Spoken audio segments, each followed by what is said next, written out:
Hi dears, welcome back. ഇന്ന് നമ്മൾ 8ാം ക്ലാസ്സിലെ മാത്സിൻ്റെ തുല്യ ത്രികോണങ്ങൾ എന്ന് പറഞ്ഞ ഒന്നാമത്തെ ചാപ്റ്ററിൽ പേജ് നമ്പർ 21ലും 22ലുള്ള ക്വസ്റ്റ്യൻസാണ് ഡിസ്കസ് ചെയ്യുന്നത്. അപ്പോൾ നമുക്ക് ഒന്നാമത്തെ ക്വസ്റ്റ്യൻ എന്താണെന്ന് നോക്കാം. ചുവടെയുള്ള ഓരോ ജോഡി ചിത്രങ്ങളിലും ഒന്നാം ത്രികോണത്തിലെ വശങ്ങൾക്ക് തുല്യമായ വശങ്ങൾ രണ്ടാം ത്രികോണത്തിൽ നിന്ന് കണ്ടുപിടിച്ചെഴുതുക എന്നാണ് പറഞ്ഞിട്ടുള്ളത്. എന്നിട്ട് 2 ജോഡി ത്രികോണങ്ങളെ ചിത്രം തന്നിട്ടുണ്ട്. അപ്പോൾ നോക്കൂ, ആദ്യത്തെ ജോഡിയിൽ ഒരു വശം 2 ത്രികോണത്തിലും ഓരോ വശവും ആ വശത്തിന്റെ 2 ഭാഗത്തുള്ള കോണുകളും തന്നിട്ടുണ്ട് അല്ലേ. നമുക്കറിയാം 2 കോണും അതിന്റെ ഇടയിലുള്ള ആ ഒരു വശവും തുല്യമായാൽ ആ 2 ത്രികോണങ്ങളും തുല്യ ത്രികോണങ്ങളാണ് എന്ന് അറിയാൻ പറ്റും. അപ്പോൾ അതിൽ തന്നെ ഏതൊക്കെ വശങ്ങളാണ് തുല്യമായിട്ടുള്ളതാണ് നമ്മൾ കണ്ടെത്തേണ്ടത്. അപ്പോൾ ഇതിൽ നോക്കൂ, ആദ്യ ത്രികോണത്തിൽ AB എന്ന് പറഞ്ഞ വശം 6 സെന്റിമീറ്റർ ആണ് തന്നിട്ടുണ്ട്. അതുപോലെ രണ്ടാമത്തെ ത്രികോണത്തിൽ QR എന്ന് പറഞ്ഞ വശം 6 സെന്റിമീറ്റർ ആണ്. അതുകൊണ്ട് തന്നെ എന്തെഴുതാം, നമുക്ക് AB = QR എന്ന് എഴുതാം അല്ലേ. ഇനി നോക്കൂ, ആദ്യ ത്രികോണത്തിൽ കോൺ A എന്ന് പറഞ്ഞത് 50 ഡിഗ്രിയാണ്. രണ്ടാമത്തെ ത്രികോണത്തിൽ കോൺ R എന്ന് പറയുന്നതും 50 ഡിഗ്രിയാണ്. അതുകൊണ്ട് തന്നെ ആ ഒരു കോണിന്റെ ഓപ്പോസിറ്റ് വരുന്ന എതിർവശത്ത് വരുന്ന വശങ്ങളും തുല്യമായിരിക്കും അല്ലെ. കോൺ A നും കോൺ R ഉം തുല്യമായതുകൊണ്ട് തന്നെ അവയ്ക്ക് എതിരെ വരുന്ന വശങ്ങളും തുല്യമായിരിക്കും. അപ്പോൾ ഏതൊക്കെയാണ് അതിന്റെ എതിരെ വരുന്ന വശങ്ങൾ? BC യും PQ അല്ലേ. അപ്പോൾ BC = PQ എന്ന് എഴുതാം. ഇനി നോക്കൂ, തുല്യ ത്രികോണങ്ങളായതുകൊണ്ട് തന്നെ മൂന്നാമത്തെ വശം തുല്യമായിരിക്കും അല്ലേ. ഏതൊക്കെയാണ്? AC = PR എന്ന് എഴുതാം. ഇനി നമുക്ക് അടുത്ത ക്വസ്റ്റ്യൻ നോക്കാം. അതിൽ നോക്കൂ, അതിൽ നമുക്ക് തന്നിട്ടുള്ളത് എന്തൊക്കെയാണ്? ആദ്യത്തെ ത്രികോണത്തിൽ LMN എന്ന് പറഞ്ഞ ത്രികോണത്തിൽ 2 കോണുകൾ തന്നിട്ടുണ്ട്. ഒന്ന് 30 ഡിഗ്രിയാണ്, ഒന്ന് 80 ഡിഗ്രിയാണ്. പിന്നെ ഒരു വശവും തന്നിട്ടുണ്ട്, അത് 8 സെന്റിമീറ്റർ ആണ്. അടുത്ത ത്രികോണത്തിൽ എന്തൊക്കെയാണ് തന്നിട്ടുള്ളത്? 2 കോണുകൾ തന്നിട്ടുണ്ട്, 70ഉം 30ഉം. പിന്നെ അവയ്ക്ക് നടുവിൽ വരുന്നത്, അതായത് 8 സെന്റിമീറ്റർ വശം തന്നിട്ടുണ്ട്. ആ വശത്തിന്റെ 2 എൻഡിലുള്ള കോണുകളാണ് തന്നിട്ടുള്ളത് അല്ലേ. അപ്പോൾ അത് രണ്ടും നമുക്ക് ഈക്വൽ ആണോ? 2 ത്രികോണങ്ങളും ഈക്വൽ ആണോ എന്ന് അറിയാൻ വേണ്ടിയിട്ട് നമുക്ക് എന്ത് ചെയ്യണം? ആ മൂന്നാമത്തെ ഒരു കോണും കൂടെ കണ്ടുപിടിക്കണം. എന്നാലേ നമുക്കത് ആണോ അല്ലേന്ന് ഉറപ്പിക്കാൻ പറ്റുള്ളൂ. അപ്പോൾ നോക്കൂ, ആദ്യ ത്രികോണത്തിലെ കോൺ N ആണ് നമ്മൾ കണ്ടുപിടിക്കേണ്ടത് അല്ലേ. കോൺ L-ഉം കോൺ M-ഉം തന്നിട്ടുണ്ട്. എത്രയാണ്? 30ഉം 80ഉം ആണ്. അപ്പോൾ N കാണാൻ എന്താ ചെയ്താൽ മതി? നമുക്കറിയാം ത്രികോണത്തിലെ 3 കോണുകളും കൂടെ കൂട്ടിയാൽ 180 ആണെന്ന്. അപ്പോൾ ബാക്കി 2 കോണും അറിയാമെങ്കിൽ എന്ത് ചെയ്താൽ മതി? 180 രണ്ടും കൂടെ കുറച്ചാൽ മതി അല്ലേ. അപ്പോൾ എത്രയാണ്? 180 - 30 + 80 കണ്ടാൽ മതി.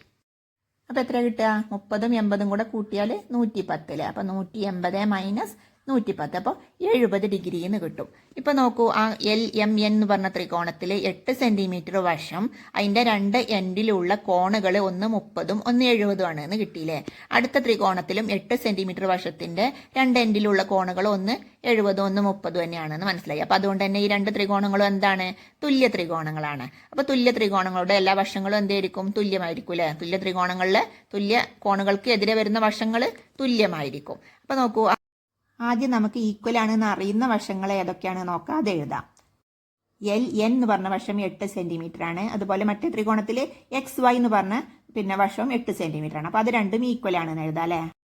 ഇനി നമുക്ക് 30 ഡിഗ്രി കോണിന് എതിരെ വരുന്ന വശം ഏതാന്ന് നോക്കാം. 30 ഡിഗ്രി കോൺ ഏതാണ്? ആദ്യത്തെ ത്രികോണത്തിൽ L എന്നുള്ള കോണാണ് 30 ഡിഗ്രി. രണ്ടാമത്തേലോ കോൺ Y ആണ് അല്ലെ, 30 ഡിഗ്രി. അപ്പൊ L-ന്റെ ഓപ്പോസിറ്റ് വരുന്ന വശം MN-ഉം Y-യുടെ ഓപ്പോസിറ്റ് വരുന്ന വശം ഏതാണ്? XZ-ഉം. അത് രണ്ടും ഈക്വൽ ആണെന്ന് എഴുതാം. ഇനി ബാക്കിയുള്ള വശം ഏതാണ്? നമുക്കറിയാം അത് രണ്ടും ഈക്വൽ ആയിരിക്കും അല്ലെ. അപ്പൊ ഏതൊക്കെ വശങ്ങളാണ്? LM = YZ എന്ന് എഴുതാം. അപ്പൊ ഈക്വൽ ആയിട്ടുള്ള 3 വശങ്ങളും കിട്ടിയാലോ. ഇനി നമുക്ക് രണ്ടാമത്തെ ക്വസ്റ്റ്യൻ എന്താണെന്ന് നോക്കാം. ചിത്രത്തിൽ AB എന്ന വരയുടെ 2 അറ്റത്തും സമാന്തരവും തുല്യവുമായ 2 വരകൾ AP BQ വരച്ചിരിക്കുന്നു. PQ AB ഇവ മുറിച്ചു കടക്കുന്ന ബിന്ദുവാണ് M. 3 ക്വസ്റ്റ്യൻ തന്നിട്ടുണ്ട്. ത്രികോണം AMPയുടെ 3 വശങ്ങളും ത്രികോണം BMQവിന്റെ വശങ്ങൾക്ക് തുല്യമാണോ? എന്തുകൊണ്ടെന്ന് ചോദിച്ചിട്ടുണ്ട്. അതുപോലെ AB എന്ന വരയിൽ M എന്ന ബിന്ദുവിന്റെ സ്ഥാനത്തിന്റെ സവിശേഷത എന്താണെന്ന് ചോദിച്ചിട്ടുണ്ട്. പിന്നെ 5.5 സെന്റിമീറ്റർ നീളമുള്ള വര വരയ്ക്കുക. എന്നിട്ട് ജാമിതി പെട്ടിയിലെ ഒരു മട്ടം മാത്രം ഉപയോഗിച്ച് വരയുടെ മധ്യബിന്ദു കണ്ടുപിടിക്കുക എന്നാണ് പറഞ്ഞിട്ടുള്ളത്. അപ്പോൾ നമുക്ക് അതിലെ ഫസ്റ്റ് ക്വസ്റ്റ്യൻ നോക്കാം. അപ്പോൾ നോക്കൂ, ത്രികോണം AMPയുടെ എല്ലാ വശങ്ങളും ത്രികോണം BMQയിലെ വശങ്ങൾക്ക് തുല്യമാണോ എന്നാണ് ചോദിച്ചിട്ടുള്ളത് അല്ലേ. അപ്പോൾ അത് നോക്കാൻ വേണ്ടിയിട്ട് നമുക്ക് എന്ത് ചെയ്യാം? ആ ത്രികോണങ്ങൾ രണ്ടും തുല്യമാണോ എന്ന് നോക്കാം. ത്രികോണങ്ങൾ രണ്ടും തുല്യമാണെങ്കിൽ വശങ്ങളും എന്തായിരിക്കും? തുല്യമായിരിക്കും. അപ്പോൾ നമുക്ക് എങ്ങനെ എഴുതാം? ത്രികോണം AMP, ത്രികോണം BMQ എന്നിവ പരിഗണിക്കുക. അതിൽ നമുക്ക് തന്നിട്ടുള്ളതാണ് AP = BQ എന്നല്ലേ. APയും BQയും തുല്യവും സമാന്തരവുമാണെന്ന് തന്നിട്ടുണ്ട്. ഇനി നോക്കൂ, പി എ എന്ന് പറഞ്ഞ ലൈനും ബി ക്യു എന്ന് പറഞ്ഞ ലൈനും സമാന്തര വരകളാണ് എന്ന് തന്നിട്ടുണ്ട് അല്ലേ, ക്വസ്റ്റ്യനിൽ തന്നിട്ടുണ്ട്. അതിനെ കട്ട് ചെയ്യുന്ന ഒരു വരയാണ് എ ബി എന്ന് പറയുന്നത്. അപ്പോൾ അവിടെ ഉണ്ടാകുന്ന ഒരു മറുകോണുകളാണ് പി എ എമ്മും അതുപോലെ ക്യു ബി എമ്മും. പി എ എമ്മും ക്യു ബി എമ്മും മറുകോണുകളായതുകൊണ്ട് തന്നെ മറുകോണുകൾ എന്തായിരിക്കും, തുല്യമായിരിക്കും. നമുക്കറിയാം രണ്ട് സമാന്തര വരകളെ കട്ട് ചെയ്തിട്ട് ഒരു വരക്കുമ്പോൾ അവിടെ ഉണ്ടാകുന്ന രണ്ട് മറുകോണുകളും തുല്യമായിരിക്കും. അതുകൊണ്ട് തന്നെ കോൺ P A M is equal to കോൺ ക്യു ബി എം നമുക്ക് എഴുതാൻ പറ്റും. ഇനി നോക്കൂ, അതുപോലെ തന്നെ ഈ രണ്ട് സമാന്തര വരകളെയും കട്ട് ചെയ്യുന്ന വേറൊരു വരയാണ് പി ക്യു എന്ന് പറയുന്നത്. അപ്പം ഉണ്ടാകുന്ന മറുകോണുകൾ ഏതൊക്കെയാണ്, എ പി എമ്മും ക്യു ബി എമ്മും അല്ലേ. അപ്പം അതും എന്തായിരിക്കും, ഈക്വൽ ആയിരിക്കും. അപ്പോൾ നമുക്ക് എങ്ങനെ എഴുതാം, കോൺ A P M is equal to കോൺ ക്യു ബി എം എന്ന് എഴുതാം. അതും എന്ത് തന്നെയാണ്, മറുകോണുകൾ തന്നെയാണ്. ഇപ്പം നോക്കൂ, രണ്ട് ത്രികോണങ്ങളിലെയും ഓരോ വശങ്ങളും അവയുടെ രണ്ടറ്റത്തും വരുന്ന കോണുകളും തുല്യമാണ് എന്ന് തെളിഞ്ഞു അല്ലേ. ഓരോ വശങ്ങളും അവയുടെ രണ്ടറ്റത്തും വരുന്ന രണ്ട് കോണുകളും തുല്യമാണ് എന്ന് തെളിഞ്ഞു. അതുകൊണ്ട് തന്നെ ഈ രണ്ട് ത്രികോണങ്ങളും എന്തായിരിക്കും, തുല്യ ത്രികോണങ്ങളായിരിക്കും. അപ്പോൾ നമുക്ക് എങ്ങനെ എഴുതാം, ത്രികോണം എ എം പി ത്രികോണം ബി എം ക്യു എന്നിവ തുല്യ ത്രികോണങ്ങളാണ് എന്ന് എഴുതാം. എന്താണ് കാരണമായിട്ട് എഴുതാം, ഒരു ത്രികോണത്തിന്റെ ഒരു വശവും അതിന്റെ രണ്ടറ്റത്തുള്ള കോണുകളും മറ്റൊരു ത്രികോണത്തിന്റെ ഒരു വശത്തിനും അതിന്റെ രണ്ടറ്റത്തുള്ള കോണുകൾക്കും തുല്യമാണെങ്കിൽ ഈ ത്രികോണങ്ങളുടെ മൂന്നാമത്തെ കോണുകൾ തുല്യമാണ്. തുല്യമായ കോണുകൾക്കെതിരെയുള്ള വശങ്ങളും തുല്യമാണ് എന്ന് എഴുതാൻ പറ്റും. പിന്നെ ഏതൊക്കെ വശങ്ങളാണ് തുല്യമായിട്ടുള്ളത് നോക്കാം അല്ലേ. A P is equal to B Q എന്ന് തന്നിട്ടുണ്ട്. അത് രണ്ടും തുല്യവും സമാന്തരവുമാണെന്ന് ക്വസ്റ്റ്യൻ തന്നെ തന്നിട്ടുണ്ടല്ലോ. അപ്പോൾ അത് ആദ്യം എഴുതാം. പിന്നെ P M is equal to M Q അല്ലേ. പി എമ്മും എം ക്യുവും തുല്യമാണ്. എന്താ കാരണം, എ എന്ന് പറഞ്ഞ ആ ഒരു കോണിന്റെ ഓപ്പോസിറ്റ് വരുന്ന വശമാണ് പി എം. അതുപോലെ ബി എന്ന് പറഞ്ഞ കോണിന്റെ ഓപ്പോസിറ്റ് വരുന്ന വശമാണ് എം ക്യു എന്ന് പറയുന്നത്. അപ്പോൾ അത് രണ്ടും കോൺ എയും കോൺ ബിയും തുല്യമായതുകൊണ്ട് തന്നെ അതിന്റെ എതിരെ വരുന്ന വശങ്ങളും എന്തായിരിക്കും, തുല്യമായിരിക്കും. അപ്പോൾ P M is equal to M Q എന്ന് എഴുതാം. അതുപോലെ A M is equal to M B അല്ല ബി എം എന്ന് എഴുതാം അല്ലെ. A M is equal to M B എന്നോ ബി എന്നോ എഴുതാം. എന്താണ് കാരണം, ആ പിന്നെ അതിന്റെ എതിരെ വരുന്ന കോണുകൾ അതായത് കോൺ പിയും കോൺ ക്യൂവും തുല്യമാണ്. അപ്പോൾ കോൺ പിന്റെ ഓപ്പോസിറ്റ് വരുന്ന എ എം എന്ന് പറഞ്ഞ വശവും കോൺ ക്യൂവിന്റെ ഓപ്പോസിറ്റ് വരുന്ന ബി എം എന്ന് പറഞ്ഞ വശവും തുല്യമായിരിക്കും. കാരണമായിട്ട് വേണമെങ്കിൽ തുല്യ ത്രികോണങ്ങളിലെ തുല്യ കോണുകൾക്ക് എതിരെ വരുന്ന വശങ്ങൾ തുല്യമായിരിക്കും എന്ന് എഴുതാം അല്ലെ. ചോദ്യം എന്തായിരുന്നു, വശങ്ങളെല്ലാം തുല്യമാണോ എന്നാണ് ചോദിച്ചിട്ടുള്ളത്. അപ്പോൾ തുല്യമാണ്. എന്താണ് കാരണം, തുല്യ ത്രികോണങ്ങളിലെ തുല്യ കോണുകൾക്ക് എതിരെ വരുന്ന വശങ്ങളും തുല്യമായിരിക്കും. ഇനി ഇതിലെ സെക്കൻഡ് ക്വസ്റ്റ്യൻ എന്താണ്, എ ബി എന്ന വരയിൽ എം എന്ന ബിന്ദുവിന്റെ സ്ഥാനത്തിന്റെ സവിശേഷത എന്താണെന്നാണ് ചോദിച്ചിട്ടുള്ളത്. അപ്പോൾ ഇതിൽ എ ബി എന്ന് പറഞ്ഞ ആ ഒരു ലൈന് നോക്കൂ, അതിൽ എ എമ്മും ബി എമ്മും തുല്യമാണ് നമ്മൾ കണ്ടുപിടിച്ചു അല്ലേ. A M is equal to B M ആണ്. അതുകൊണ്ട് തന്നെ എം എന്തായിരിക്കും, എ ബിന്റെ മധ്യബിന്ദു ആയിരിക്കും. ഇനി ഇതിലെ മൂന്നാമത്തെ ക്വസ്റ്റ്യൻ എന്താണ്, 5.5 സെന്റിമീറ്റർ നീളമുള്ള വര വരയ്ക്കുക. ജാമിതി പെട്ടിയിലെ ഒരു മട്ടം മാത്രം ഉപയോഗിച്ച് വരയുടെ മധ്യബിന്ദു കണ്ടുപിടിക്കുക എന്നാണ് പറഞ്ഞിട്ടുള്ളത്. അപ്പോൾ ഒരു മട്ടം ഉപയോഗിച്ചിട്ട് എങ്ങനെയാണ് ഒരു വരയുടെ മധ്യബിന്ദു കണ്ടുപിടിക്കുക. നോക്കുമ്പോൾ ആ ചിത്രത്തിലുള്ള പോലെ ഒരു ലൈൻ ആദ്യം വരച്ചിട്ട് അതിന് പാരലായിട്ട് സമാന്തരമായിട്ട് രണ്ട് ലൈൻ അറ്റത്ത് വരയ്ക്കുക. ആ ആദ്യം വരച്ച ലൈനിൻ്റെ അറ്റത്ത് സമാന്തരമായിട്ട് രണ്ട് വരകൾ വരയ്ക്കുക. എന്നിട്ട് ആ രണ്ട് വരകളും കൂടി കട്ട് ചെയ്ത് കൊടുത്താൽ എന്ത് കിട്ടും, എന്ന് പറഞ്ഞാൽ ഒരു ബിന്ദു കിട്ടിയില്ല, ഒരു സെൻറ്റർ പോയിന്റ് നമുക്ക് കിട്ടും. അപ്പം അതിന് വേണ്ടിയിട്ട് ആദ്യം നമുക്ക് 5.5 സെൻറ്റിമീറ്ററിൽ ഒരു വര വരക്കണം. സ്കെയിലും പെൻസിലും ഉപയോഗിച്ചിട്ട് 5.5 സെൻറ്റിമീറ്റർ അളന്നിട്ട് ഒരു ലൈന് വരച്ചു കൊടുക്കുക.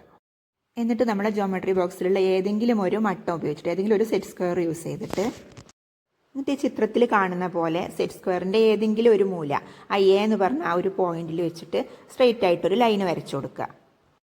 അതിനുശേഷം ആ മട്ടത്തിൻ്റെ അതേ മൂല തന്നെ ബി എന്ന് പറഞ്ഞ പോയിന്റിൽ താഴത്തേക്ക് ആക്കിയിട്ട് വെച്ചിട്ട് അവിടെ ഒരു ലൈൻ വരച്ചു കൊടുക്കുക. ഇപ്പം നമ്മൾ വരച്ച ആ രണ്ട് വരയും സമാന്തര വരകളായിരിക്കും.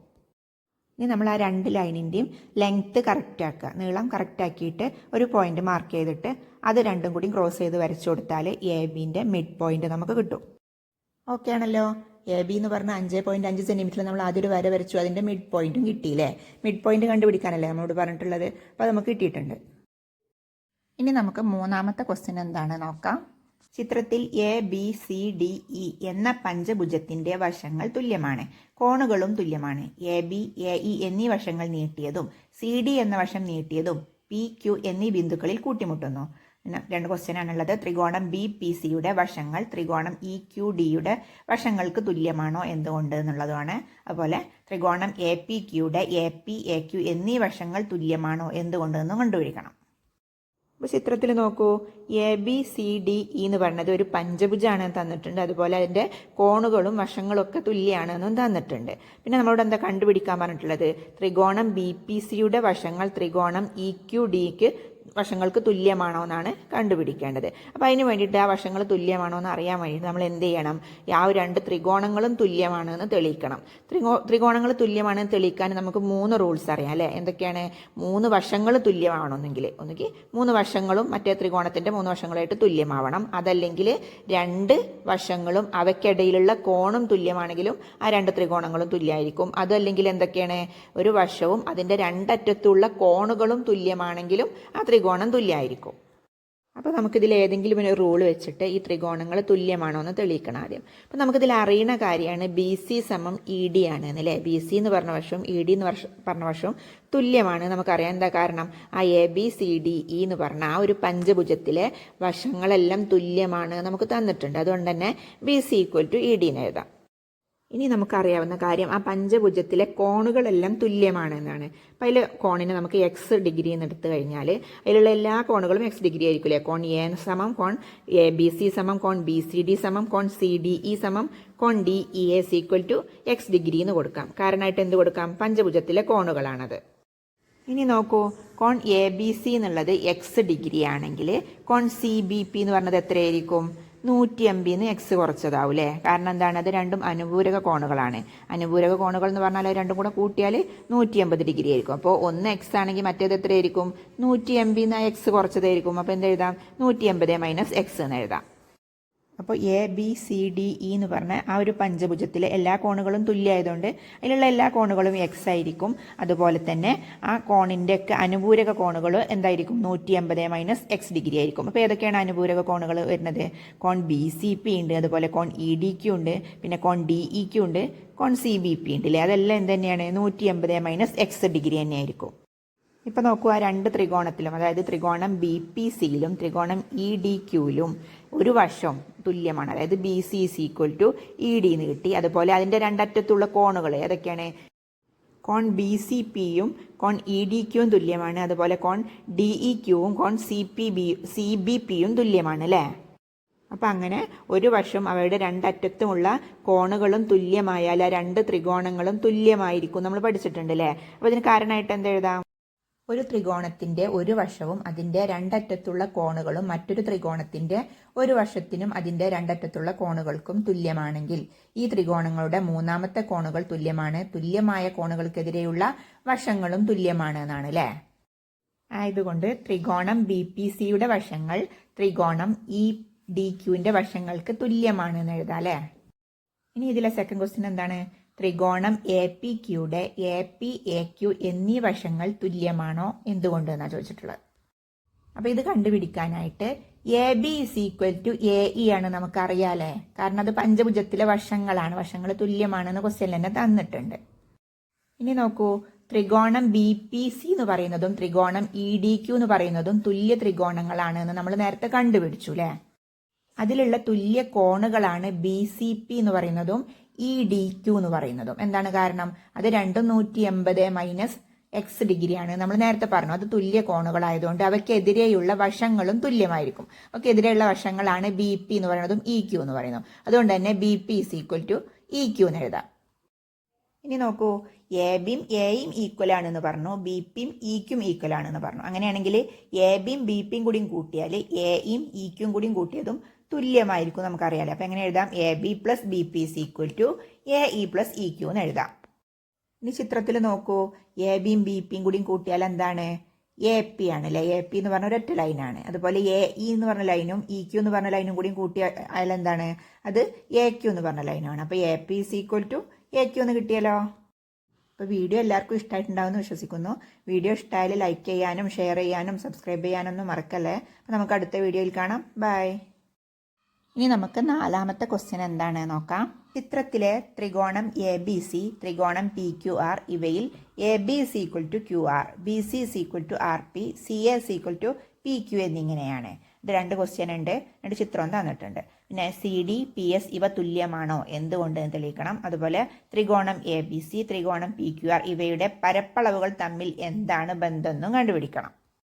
അപ്പോൾ നോക്കൂ, ചിത്രത്തിലുള്ള ആ രണ്ട് ത്രികോണങ്ങളും തുല്യ ത്രികോണങ്ങളാണല്ലേ. എന്താണ് കാരണം? അതിൻ്റെ 3 വശങ്ങളും തുല്യമാണ്. അപ്പോൾ അത് തുല്യ ത്രികോണമാണ്. ഒരു ത്രികോണത്തിൻ്റെ 3 വശം മറ്റേ ത്രികോണത്തിൻ്റെ 3 വശമായിട്ട് തുല്യമായതുകൊണ്ട് തന്നെ ആ രണ്ട് ത്രികോണങ്ങളും തുല്യ ത്രികോണങ്ങളാണ് എന്ന് പറയാൻ പറ്റും. നമ്മളോട് ചോദിച്ചിട്ടുള്ളത് സി ഡിയും പി എസും തുല്യമാണോ എന്നാണ്. അപ്പോൾ അത് കണ്ടുപിടിക്കാൻ വേണ്ടിയിട്ട് നമ്മൾ ചെയ്യേണ്ടത് ആ സി ഡി ഒരു വശമായിട്ട് വരുന്ന ആ ഒരു ത്രികോണത്തിനെ കൺസിഡർ ചെയ്യുക, അതുപോലെ പി എസ് ഒരു സൈഡായിട്ട് വരുന്ന ആ ഒരു ത്രികോണത്തിനെയും കൺസിഡർ ചെയ്യുക. എന്നിട്ട് അത് തുല്യ ത്രികോണമാണ് എന്ന് തെളിയിച്ചു കഴിഞ്ഞാൽ അതിൻ്റെ വശങ്ങൾ തുല്യമാണ് എന്ന് പറയാൻ പറ്റും. അപ്പോൾ നമുക്ക് ഏതൊക്കെ ത്രികോണങ്ങൾ പരിഗണിക്കാം? സി ഡി സൈഡായിട്ട് വരുന്ന രണ്ട് ത്രികോണം ഉണ്ടല്ലേ, ആ ഒരു എ ബി സി എന്ന് പറഞ്ഞ ത്രികോണത്തിൽ ചെറിയ രണ്ട് ത്രികോണങ്ങളുണ്ട്. അതിൽ ഏറ്റവും ചെറുതിനെ നമ്മൾ പരിഗണിക്കുകയാണെങ്കിൽ മറ്റേതിലും ഏറ്റവും ചെറുതിനെ തന്നെ പരിഗണിക്കുക. അതല്ല വലുതിനാണെങ്കിൽ നോക്കണമെന്ന് വെച്ചെങ്കിൽ മറ്റേതിലും അതിലുള്ള വലിയതിനെ നോക്കണം. അപ്പോൾ നമ്മൾ നോക്കുന്നത് ത്രികോണം എ സി ഡിയും ത്രികോണം പി ക്യു എസും ആണ്. അപ്പോൾ അതിൽ സി എ എന്ന് പറഞ്ഞ വശവും മറ്റു ത്രികോണത്തിലുള്ള പി ക്യു എന്ന് പറഞ്ഞ വശവും തുല്യമാണ് നമുക്കറിയാമല്ലേ. C A is equal to P Q എന്ന് ക്വസ്റ്റ്യനിൽ തന്നിട്ടുണ്ട്. അതുകൊണ്ട് തന്നെ C A is equal to P Q എന്ന് എഴുതാം. ഇനി നോക്കൂ, കോൺ എയും കോൺ ക്യൂവും തുല്യമാണ്. എന്താ കാരണം? ത്രികോണം എ ബി സിയും ത്രികോണം പി ക്യു ആറും തുല്യ ത്രികോണങ്ങളാണ് നമുക്കറിയാമല്ലേ. അതിലെ 3 വശങ്ങളും തുല്യമാണെന്ന് നേരത്തെ പറഞ്ഞല്ലോ. അതുകൊണ്ട് അത് രണ്ടും തുല്യ ത്രികോണങ്ങളാണ്. അതിലുള്ള തുല്യ വശങ്ങളാണ് ബി സിയും ആർ പിയും. അപ്പോൾ ബി സിയുടെ ഓപ്പോസിറ്റ് വരുന്ന കോൺ എയും ആർ പിയുടെ ഓപ്പോസിറ്റ് വരുന്ന കോൺ ക്യൂവും തുല്യമായിരിക്കും അല്ലേ. അപ്പോൾ എന്തെഴുതാം? കോൺ എ ഇസ് ഈക്വൽ ടു കോൺ ക്യൂ. കാരണമായിട്ട് ത്രികോണം എ ബി സി ത്രികോണം പി ക്യു ആർ എന്നീ തുല്യ ത്രികോണങ്ങളിലെ തുല്യ വശങ്ങൾക്ക് എതിരെ വരുന്ന കോണുകളാണ് അവ. അതുകൊണ്ട് അത് തുല്യമായിരിക്കും. ഇനി നോക്കൂ, ആ ത്രികോണം തുല്യമാണ് തെളിയിക്കണമെങ്കിൽ ഇപ്പോൾ ഒരു വശം ഒരു കോണും കിട്ടിയിട്ടുണ്ടല്ലേ. ഇനി അപ്പുറത്തുള്ള ഒരു കോണും കൂടെ കിട്ടിക്കഴിഞ്ഞാൽ നമുക്ക് ആ രണ്ട് ത്രികോണങ്ങളും തുല്യ ത്രികോണങ്ങളാണ് എന്ന് പറയാൻ പറ്റും. അപ്പോൾ ആ രണ്ട് കോണും തുല്യമാണോ എന്ന് നമുക്ക് നോക്കാം. അതിന് വേണ്ടിയിട്ട് കോൺ എക്കും കോൺ ക്യൂവിനും നമുക്ക് എക്സ് ഡിഗ്രി എന്ന് കൊടുക്കുകയാണെങ്കിൽ, പിന്നെ കോൺ എ ഡി സി എന്ന് പറയുന്നതും കോൺ പി എസ് ക്യൂ എന്ന് പറയുന്നതും 90 ഡിഗ്രിയാണ് തന്നിട്ടുണ്ട് അല്ലേ. കോൺ എ ഡി സിയും കോൺ പി എസ് ക്യൂവും 90 ഡിഗ്രിയാണ്. അതുകൊണ്ട് തന്നെ മൂന്നാമത്തെ കോൺ എത്ര ഡിഗ്രി ആയിരിക്കും? മറ്റു രണ്ട് കോണുകളും കൂടി കൂട്ടിയാണ്ട് 180 എന്ന് കുറച്ചതില്ലേ. ഒന്ന് എക്സ് ആണ്, ഒന്ന് 90 ആണ്. അപ്പോൾ എക്സും 90ഉം കൂടെ കൂട്ടിയിട്ട് 180 എന്ന് കുറച്ചതാണ് മറ്റേ കോണ്. അപ്പോൾ അത് രണ്ട് ത്രികോണത്തിൽ അങ്ങനെ തന്നെയാണ്. അപ്പോൾ രണ്ട് ത്രികോണത്തിലുള്ള ആ കോണുകളും തുല്യമാണ്. അപ്പോൾ നമുക്ക് എങ്ങനെ എഴുതാം? കോൺ A C D is equal to കോൺ Q P S is equal to 180 minus X plus 90 എന്ന് എഴുതാം. ഇപ്പോൾ നോക്കൂ, ആ രണ്ട് ത്രികോണത്തിലെ ഒരു വശവും അതിൻ്റെ രണ്ടറ്റത്തുള്ള കോണുകളും തുല്യമാണ് എന്ന് തെളിഞ്ഞു അല്ലേ. അതുകൊണ്ട് തന്നെ ആ രണ്ട് ത്രികോണങ്ങളും തുല്യമായിരിക്കും, അതിൻ്റെ വശങ്ങളും തുല്യമായിരിക്കും. നമുക്കറിയാം, വശങ്ങൾ എന്ന് പറയുമ്പോൾ തുല്യ കോണുകൾക്ക് എതിരെ വരുന്ന വശങ്ങൾ തുല്യമായിരിക്കും. അപ്പോൾ നോക്കൂ, കോൺ എയും കോൺ ക്യൂവും തുല്യമാണ് നമ്മൾ നേരത്തെ കണ്ടുപിടിച്ചതാണ് അല്ലേ. കോൺ എയും കോൺ ക്യൂവും തുല്യമായതുകൊണ്ട് തന്നെ അതിൻ്റെ എതിരെ വരുന്ന വശങ്ങളാണ് ഏതൊക്കെ? സി ഡിയും പി എസും. അപ്പോൾ അതുകൊണ്ട് തന്നെ അതും തുല്യമായിരിക്കും. അപ്പോൾ C D is equal to P S എഴുതാം. കാരണമായിട്ട് എന്തെഴുതാം? തുല്യ ത്രികോണങ്ങളിലെ തുല്യ കോണുകൾക്ക് എതിരെ വരുന്ന വശങ്ങളും തുല്യമായിരിക്കും എന്ന് എഴുതാം. ഇതിലൊരു സെക്കൻഡ് ക്വസ്റ്റ്യൻ ഉണ്ടായിരുന്നു അല്ലേ. എന്താണത്? ത്രികോണം എ ബി സി ത്രികോണം പി ക്യു ആർ ഇവയുടെ പരപ്പളവുകൾ തമ്മിൽ എന്താണ് ബന്ധം? നമുക്ക് ആദ്യം ത്രികോണം എ ബി സിയുടെ പരപ്പളവ് എന്താന്ന് നോക്കാം. പിന്നെ ഒരു ത്രികോണത്തിന്റെ പരപ്പളവ് കാണാനുള്ള സൂത്രവാക്യം എന്താണ്? ഹാഫ് ഇൻറ്റു പാദം ഇൻറ്റു ഉയരാണ് അല്ലേ, ഹാഫ് ബി എച്ച്. അപ്പോൾ ഇതിനെങ്ങനെയാണ്? ഹാഫ് ഇൻറ്റു പാദം എന്താണ് ഇതിൽ? എ ബി ആണ്. അപ്പോൾ എ ബി ഇൻറ്റു ഉയരം എന്താണ്? സി ഡി ആണ്. അപ്പോൾ half into A B into C D എന്ന് കൊടുക്കാം. ഇതിൽ എ ബിക്ക് തുല്യമാണ് ക്യു ആർ നമ്മൾ നേരത്തെ ചെയ്തു അല്ലേ. A B is equal to Q R എന്നാണ്. അപ്പോൾ എ ബിക്ക് പകരം നമുക്ക് ക്യു ആർ കൊടുക്കാം. അതുപോലെ C D is equal to P S ആണ് നമ്മൾ കണ്ടെത്തിയിട്ടുണ്ട്. അപ്പോൾ സി ഡിക്ക് പകരം നമുക്ക് പി എസ് എന്നും കൊടുക്കാം. ഇപ്പം എന്തായി? Half into Q R into P S ആയി. ഈ ക്യു ആറും പി എസും എന്താണ്? പി ക്യു ആർ എന്ന് പറഞ്ഞ ത്രികോണത്തിൻ്റെ പാദവും ഉയരമാണ് അല്ലേ. അപ്പോൾ പാദം പിന്നെ ഇൻറ്റു ഉയരം, ഹാഫ് ഇൻറ്റു പാദം ഇൻറ്റു ഉയരം എന്ന് പറഞ്ഞാൽ എന്താണ്? ത്രികോണം പി ക്യു ആറിൻ്റെ പരപ്പളവാണ്. അപ്പോൾ അതിൽ നമുക്ക് എന്ത് മനസ്സിലാക്കാം? ത്രികോണം എ ബി സിയുടെ പരപ്പളവ് എന്ന് പറയുന്നത് ത്രികോണം പി ക്യു ആറിൻ്റെ പരപ്പളവാണ് എന്ന് മനസ്സിലായി. അതായത് അത് രണ്ടും തുല്യ ത്രികോണങ്ങളാണ്. തുല്യ ത്രികോണങ്ങളുടെ പരപ്പളവുകളും എന്തായിരിക്കും? തുല്യമായിരിക്കും അല്ലേ. ആദ്യം നമുക്ക് അറിയാമായിരുന്നു തുല്യ ത്രികോണങ്ങളിലെ വശങ്ങളെല്ലാം തുല്യമായിരിക്കും, അതുപോലെ കോണുകളെല്ലാം തുല്യമായിരിക്കും. ഇപ്പോൾ എന്ത് മനസ്സിലായി? പരപ്പളവുകളും തുല്യമായിരിക്കും എന്ന് മനസ്സിലായി. ഇനി നമുക്ക് അഞ്ചാമത്തെ ക്വസ്റ്റ്യൻ എന്താണ് നോക്കാം. ചിത്രത്തിലെ എ ബി സി ഡി എന്ന ചതുർഭുജത്തിൽ എ ബി സി ഡി ഇവ സമാന്തരമാണ്. ബി സി എന്ന വശത്തിൻ്റെ മധ്യബിന്ദുവാണ് എം. ഒരു ചിത്രം തന്നിട്ടുണ്ട്. ഡി എം എ ബി എന്നീ വരകൾ നീട്ടിയത് എൻ എന്ന ബിന്ദുവിൽ കൂട്ടിമുട്ടുന്നു. ത്രികോണം ഡി സി എം, ത്രികോണം ബി എം എൻ എന്നിവയുടെ പരപ്പളവുകൾ തുല്യമാണോ എന്തുകൊണ്ട് എന്ന് കണ്ടുപിടിക്കണം. അതുപോലെ എ ബി സി ഡി എന്ന ചതുർഭുജത്തിൻ്റെയും എ ഡി എൻ എന്ന ത്രികോണത്തിൻ്റെയും പരപ്പളവുകൾ തമ്മിൽ എന്താണ് ബന്ധം എന്നും കണ്ടുപിടിക്കണം. അപ്പോൾ നോക്കൂ, അതിൽ ഫസ്റ്റ് ക്വസ്റ്റ്യനിൽ ആ രണ്ട് ത്രികോണങ്ങൾ ഡി സി എം എന്ന് പറഞ്ഞ ത്രികോണം, ബി എം എൻ എന്ന് പറഞ്ഞ ത്രികോണം, അവ രണ്ടിൻ്റെയും പരപ്പളവുകൾ തുല്യമാണോ എന്നാണ് ചോദിച്ചിട്ടുള്ളത്. എപ്പോഴാണ് പരപ്പളവുകൾ തുല്യമാണെന്ന് കണ്ടുപിടിക്കാൻ വേണ്ടി നമ്മൾ എന്ത് ചെയ്താൽ മതി? ആ രണ്ട് ത്രികോണങ്ങളും കൂടി തുല്യമാണെന്ന് കണ്ടാൽ മതി അല്ലേ? ആ രണ്ട് ത്രികോണം തുല്യമാണെങ്കിൽ അതിൻ്റെ പരപ്പളവുകളും തുല്യമാണ് നമുക്കറിയാം. അപ്പം അത് കണ്ടുപിടിക്കാൻ വേണ്ടിയിട്ട് ചിത്രത്തിലേക്ക് നോക്കുക. ബി സി എന്ന് പറഞ്ഞ ഒരു ലൈനിൻ്റെ മധ്യബിന്ദുവാണ് എം എന്ന് തന്നിട്ടുണ്ട് അല്ലേ? ബി സിൻ്റെ മധ്യബിന്ദുവാണ് എം എന്ന് പറഞ്ഞാൽ എന്താണ്? C M is equal to M B അല്ലെങ്കിൽ ബി എം അല്ലേ? സി എമ്മും പിന്നെ ബി എമ്മും എന്തായിരിക്കും? തുല്യമായിരിക്കും. അപ്പം നമുക്ക് എങ്ങനെ എഴുതാം? ത്രികോണം ഡി സി എം, ത്രികോണം ബി എം എൻ എന്നിവയിൽ C M is equal to M B എന്ന് എഴുതാം അല്ലേ? കാരണമായിട്ട് ബി സിയുടെ മധ്യബിന്ദുവാണ് എം എന്ന് എഴുതാം. ഇനി നോക്കൂ, ഡി സിയും എ ബിയും പാരലലാണ് എന്ന് ക്വസ്റ്റ്യനിൽ തന്നിട്ടുണ്ട്. ഈ എ ബി എന്ന് പറഞ്ഞ ലൈന് നീട്ടി വരച്ചത് എന്നിൽ തട്ടിയിട്ടുണ്ട്. അപ്പോൾ എ ബി എന്ന് പറയുന്നതിന് പകരം എ എൻ എന്നുള്ളത് ഡി സിക്ക് പാരലാണ് എന്ന് പറയാലോ. എ ബി നീട്ടി വരച്ചതല്ലേ? അപ്പോൾ എ എൻ എന്ന് പറയുന്നത് ഡി സിക്ക് പാരലാണ്. പാരലൽ എന്ന് പറയുമ്പോൾ സമാന്തരമാണ് അല്ലേ? ഡി സിയും എ എൻ എന്ന് പറയുന്നതും സമാന്തര വരകളാണ്. ആ രണ്ട് സമാന്തര വരകളെയും കട്ട് ചെയ്യുന്ന ഒരു വരയാണ് സി ബി എന്ന് പറയുന്നത്. അതുകൊണ്ട് തന്നെ അവിടെ ഉണ്ടാകുന്ന മറുകോണുകൾ തുല്യമായിരിക്കും അല്ലേ? രണ്ട് സമാന്തര വരകളെ ഒരു വര കൊണ്ട് കട്ട് ചെയ്യുമ്പോൾ ഉണ്ടാകുന്ന മറുകോണുകൾ തുല്യമായിരിക്കും എന്ന് നമുക്കറിയാം. അപ്പോൾ അതുകൊണ്ട് തന്നെ ഡി സി എം എന്ന് പറഞ്ഞ കോണും എം ബി എൻ എന്ന് പറഞ്ഞ കോണും തുല്യമായിരിക്കും. അപ്പോൾ അതിന് കാരണമായിട്ട് എന്ത് എഴുതാം? മറുകോണുകൾ എന്ന് എഴുതാം അല്ലേ? അതല്ലെങ്കിൽ എങ്ങനെ എഴുതാം? ഡി സി എ എൻ എന്നീ സമാന്തര വരകളെ സി ബി എന്ന വര കൊണ്ട് ഛേദിക്കുമ്പോൾ ഉണ്ടാകുന്ന മറുകോണുകളാണ് ഡി സി എമ്മും എം ബി എന്നും അല്ലേ? അതുകൊണ്ട് അത് തുല്യമായിരിക്കും എന്ന് എഴുതാം. ഇപ്പം നോക്കൂ, ആ രണ്ട് ത്രികോണങ്ങളിലെയും ഓരോ വശം തുല്യമാണ് നമ്മൾ കണ്ടെത്തി. അതുപോലെ ആ വശത്തിൻ്റെ ഒരു ഭാഗത്തുള്ള കോണും തുല്യമാണെന്ന് കണ്ടെത്തി. ഇനി മറ്റേ കോണും കൂടിയും തുല്യമാണെന്ന് കണ്ടെത്തി കഴിഞ്ഞാൽ ആ രണ്ട് ത്രികോണങ്ങളും തുല്യമാണെന്ന് പറയാൻ പറ്റും. കോൺ ഡി എം സിയും കോൺ ബി എം എന്നും നോക്കൂ, അത് രണ്ടും പിന്നെ രണ്ട് ലൈനുകൾ കട്ട് ചെയ്യുന്ന രണ്ട് ലൈനുകളിലെ എതിർക്കോണുകളാണ് അല്ലേ? രണ്ട് ലൈന് കട്ട് ചെയ്യുമ്പോൾ അതിൻ്റെ ഇടയിൽ ഉണ്ടാകുന്ന എതിർക്കോണുകളാണ് രണ്ട് കോണും. അതുകൊണ്ട് തന്നെ അത് തുല്യമായിരിക്കും നമുക്കറിയാൻ പറ്റും. അപ്പോൾ D M C equal to B M N എഴുതാം. ഇപ്പം നോക്കൂ, ആ രണ്ട് ത്രികോണത്തിലും ത്രികോണം ഡി സി എമ്മിലും ത്രികോണം ബി എം എന്നിലും ഒരു വശവും അതിൻ്റെ രണ്ടറ്റത്തുള്ള കോണുകളും തുല്യമാണ് അല്ലേ? അതുകൊണ്ട് തന്നെ ആ രണ്ട് ത്രികോണങ്ങളും തുല്യമാണെന്ന് പറയാൻ പറ്റും. കാരണമായിട്ട് വേണമെങ്കിൽ എന്ത് എഴുതാം? ഒരു ത്രികോണത്തിൻ്റെ ഒരു വശവും അതിൻ്റെ രണ്ടറ്റത്തുള്ള കോണുകളും മറ്റൊരു ത്രികോണത്തിൻ്റെ ഒരു വശത്തിനും അതിൻ്റെ രണ്ടറ്റത്തുള്ള കോണുകൾക്കും തുല്യമായാൽ രണ്ട് ത്രികോണങ്ങളും തുല്യ ത്രികോണങ്ങളായിരിക്കും എന്ന് പറയാം അല്ലേ?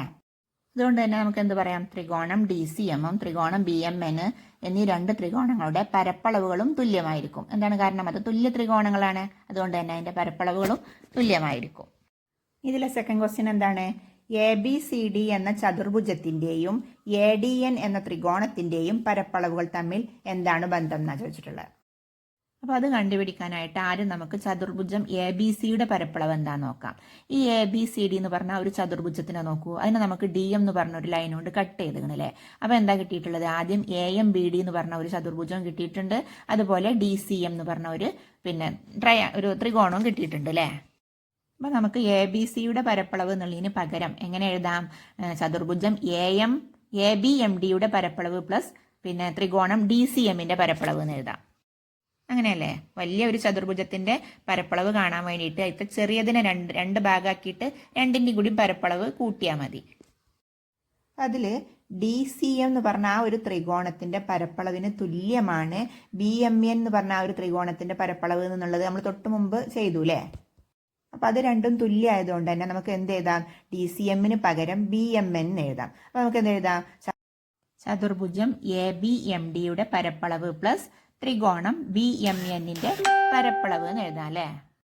ഇപ്പം നോക്കൂ, ആ ഒരു ചതുർഭുജത്തിൽ എ ബി എം ഡി എന്ന് പറഞ്ഞ ആ ഒരു ചെറിയ ചതുർഭുജം അല്ലേ? അതിൻ്റെ ഏരിയക്ക് ആ ബി എം എൻ എന്ന് പറഞ്ഞ ആ ഒരു സംഭവം കൂടി കൂട്ടി വെച്ചാൽ എന്താ കിട്ടുന്നത്? ഒരു വലിയ ത്രികോണം കിട്ടുന്നില്ലേ? എ ഡി എൻ എന്ന് പറഞ്ഞ ഒരു വലിയ ത്രികോണം കിട്ടുന്നില്ലേ? അപ്പോൾ നമുക്ക് എ ബി എം ഡിയും ബി എം എന്നും കൂടിയും കൂട്ടി വെച്ച് എഴുതുകയാണെങ്കിൽ എന്തെഴുതാം? ത്രികോണം എ ഡി എൻ അല്ലേ? ത്രികോണം എ ഡി എന്നിൻ്റെ പരപ്പളവിന് തുല്യമായിരിക്കും എന്ന് എഴുതാം. അപ്പോൾ നോക്കൂ, ചതുർഭുജം ABCD എന്നാണ് നമ്മൾ തുടങ്ങിയത് അല്ലേ. നമ്മൾ എത്തി നിൽക്കുന്നത് എവിടെയാണ്? ത്രികോണം ADNന്റെ പരപ്പളവിലാണ്. അപ്പോൾ ചതുർഭുജം ABCയുടെ പരപ്പളവ് = ത്രികോണം ADNന്റെ പരപ്പളവാണ് എന്ന് പറയാമല്ലേ. അപ്പോൾ അത് രണ്ടും അതിൻ്റെ ഏരിയ എന്തായിരിക്കും, അതിൻ്റെ പരപ്പളവ് എന്തായിരിക്കും? തുല്യമാണ് എന്ന് പറയാം. അപ്പോൾ നമുക്ക് എങ്ങനെ എഴുതാം? ചതുർഭുജം ABCDയുടെ പരപ്പളവ് = ത്രികോണം ADNന്റെ പരപ്പളവ് എന്ന് എഴുതാം. ഇനി നമുക്ക് 22ാമത്തെ പേജിലെ ലാസ്റ്റ് ക്വസ്റ്റ്യൻ, 6ാമത്തെ ക്വസ്റ്റ്യൻ എന്താണെന്ന് നോക്കാം. ഒരു ചതുരത്തിൻ്റെ 2 വികർണങ്ങൾ തുല്യമാണോ? എന്തുകൊണ്ട് എന്നുള്ളതാണ് ക്വസ്റ്റ്യൻ. അപ്പോൾ അത് കണ്ടുപിടിക്കാൻ വേണ്ടിയിട്ട് നമുക്ക് ആദ്യം ഒരു ചതുരം വരയ്ക്കാം. ABCD എന്ന് പറഞ്ഞൊരു ചതുരം വരച്ചിട്ടുണ്ട്. എന്നിട്ട് അതിന് 2 വികർണങ്ങളും വരച്ചിട്ടുണ്ടല്ലേ. ഒരു ചതുരത്തിന് 2 വികർണങ്ങളാണ് വരയ്ക്കാൻ പറ്റുക. അത് രണ്ടും വരച്ചിട്ടുണ്ട്. ഏതൊക്കെയാണ് വികർണങ്ങൾ? ACയും BDയും. അപ്പോൾ അത് രണ്ടും തുല്യമാണോ എന്നാണ് നമ്മൾ തെളിയിക്കേണ്ടത്. അപ്പം അതിന് വേണ്ടിയിട്ട് നമ്മൾ എന്താണ് ചെയ്യേണ്ടത്? നമ്മൾ ഇതുവരെ ചെയ്തത് ത്രികോണങ്ങൾ തുല്യമാണ് എന്നുള്ളത് തെളിയിച്ചുകൊണ്ട് അങ്ങനെയല്ലേ. അപ്പോൾ ഇതിൽ നമുക്ക് അങ്ങനെ തന്നെ ചെയ്യാം. 2 ത്രികോണങ്ങൾ, അതായത് ഈ 2 വികർണങ്ങളും സൈഡായിട്ട് വരുന്ന ത്രികോണങ്ങൾ എടുക്കുക. ഇതിലിപ്പോൾ നമുക്ക് കുറേ ത്രികോണങ്ങൾ കാണുന്നുണ്ട്, ചെറുതും വലുതുമായിട്ട്. നമുക്ക് വേണ്ടത് ഈ വികർണങ്ങൾ സൈഡായിട്ട് വരുന്ന വികർണം ആ ത്രികോണത്തിന്റെ ഒരു വശമായിട്ട് വരുന്ന രീതിയിലുള്ള ത്രികോണമാണ് എടുക്കേണ്ടത്. അപ്പം നോക്കൂ, BD എന്ന് പറഞ്ഞ ഒരു വികർണം, ആ ഒരു വികർണത്തിന് സൈഡായിട്ട് വരുന്ന ഒരു ത്രികോണം എടുക്കുകയാണെങ്കിൽ നമുക്ക് ഏത് ത്രികോണം എടുക്കാൻ പറ്റും? DAB എന്ന് പറഞ്ഞ അല്ലേ, ABD എന്ന് പറഞ്ഞ ത്രികോണം എടുക്കാം. അതുപോലെ തന്നെ AC സൈഡായിട്ട് വരുന്ന ഒരു ത്രികോണവും വേണം. അപ്പോൾ നമുക്ക് അതിനെ ഏതെടുക്കാം? ABC എന്ന് പറഞ്ഞാൽ ആ ഒരു ത്രികോണം എടുക്കാം. എന്നിട്ട് ഈ 2 ത്രികോണങ്ങളും തുല്യമാണോ എന്ന് തെളിയിച്ചു കഴിഞ്ഞാൽ അതിൻ്റെ ആ വശം, അതായത് ആ വികർണം തുല്യമാണെന്ന് നമുക്ക് തെളിയിക്കാൻ പറ്റും. അപ്പം നോക്കൂ, ത്രികോണം ABD, ത്രികോണം ABC എന്നിവ പരിഗണിക്കുക. അതിൽ AD = BC ആണ്. എന്താ കാരണം?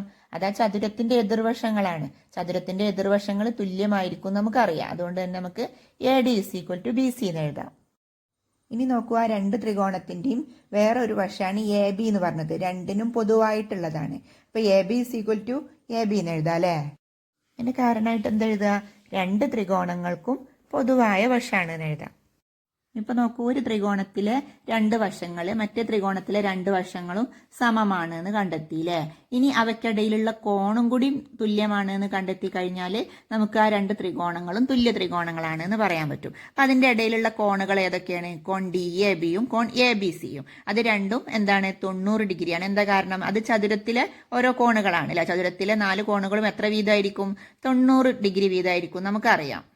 ഇപ്പൊ നോക്കൂ, ത്രികോണം ABDയിലെ 2 വശങ്ങളും അവയ്ക്കിടയിലുള്ള കോണും ത്രികോണം ABCയിലെ 2 വശങ്ങൾക്കും അവയ്ക്കിടയിലുള്ള കോണിനും തുല്യമാണ് എന്ന് തെളിയിക്കാൻ കഴിഞ്ഞു അല്ലേ. അങ്ങനെയാണെങ്കിൽ ആ 2 ത്രികോണങ്ങളും എന്തായിരിക്കും? തുല്യ ത്രികോണങ്ങളായിരിക്കും. അപ്പൊ നമുക്ക് എങ്ങനെ എഴുതാം? ത്രികോണം ABD, ത്രികോണം ABC എന്നിവ തുല്യ ത്രികോണങ്ങളാണ് എന്ന് എഴുതാം. അപ്പോൾ ആ 2 ത്രികോണങ്ങളും തുല്യ ത്രികോണങ്ങളാണെങ്കിൽ ആ ത്രികോണത്തിലെ ഓരോ വശങ്ങളാണ് ACയും BDയും അല്ലേ. അപ്പോൾ ACയും BDയും എങ്ങനെയുള്ളതായിരിക്കും? കോൺ Aയും കോൺ Bയും 90 ഡിഗ്രി വീതമായതുകൊണ്ട് അവയ്ക്കെതിരെയുള്ള വശമാണ് പിന്നെ BD എന്ന് പറയുന്നതും AC എന്ന് പറയുന്നതും. അപ്പോൾ അത് രണ്ടും എന്തായിരിക്കും? തുല്യമായിരിക്കും. അപ്പോൾ എങ്ങനെ എഴുതാം? AC = BD. കാരണമായിട്ട് തുല്യ ത്രികോണങ്ങളിലെ തുല്യ കോണുകൾക്ക് എതിരെയുള്ള വശങ്ങൾ എന്ന് എഴുതാം അല്ലേ. നമുക്ക് എന്ത് പറയാം? ഒരു ചതുരത്തിന്റെ 2 വികർണങ്ങൾ തുല്യമാണ് എന്ന് പറയാം. കാരണം എന്താണെന്നുള്ളത് നമ്മൾ കണ്ടുപിടിച്ചില്ലേ. അപ്പൊ ചോദ്യം ഇതായിരുന്നു, ചതുരത്തിന്റെ 2 വികർണങ്ങൾ തുല്യമാണോ എന്നാണ്. അപ്പൊ തുല്യമാണ് നമ്മൾ കണ്ടെത്തി. ഓക്കെ ആണല്ലോ. അപ്പോൾ വീഡിയോ എല്ലാവർക്കും ഇഷ്ടമായിട്ടുണ്ടാവുമെന്ന് കരുതുന്നു. വീഡിയോ ഇഷ്ടമായിട്ടുണ്ടെങ്കിൽ ലൈക്ക് ചെയ്യാനും ഷെയർ ചെയ്യാനും സബ്സ്ക്രൈബ് ചെയ്യാനൊന്നും മറക്കല്ലേ. നമുക്ക് അടുത്ത വീഡിയോയിൽ കാണാം. ബൈ.